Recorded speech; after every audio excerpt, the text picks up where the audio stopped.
శ్రీ శ్రీ శ్రీ పోతులూరి వీరబ్రహ్మేంద్ర స్వాముల వారు కాలజ్ఞానంలో చెప్పిన విధంగా 7 జడ్డలతో పుట్టినటువంటి తాటి చెట్టు. ఇది పార్వతీపురం మన్యం జిల్లా గోపాలపురం గ్రామానికి దగ్గరలో ఉంది.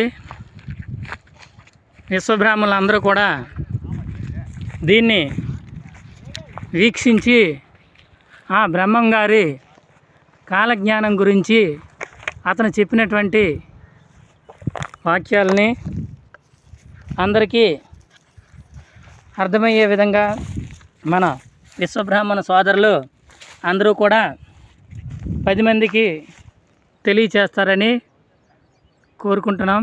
ఇట్లు Parvathipuram Parvathi Devi carpenters workers union. చూడండి బ్రదర్స్, ఈ కాయలు కూడా చూడటానికి అదో రకంగా ఉన్నాయి. ఇది మన ఏరియాలో ఉండడం అనేది చాలా గర్వించదగ్గ విషయం. Thank you friends, share me.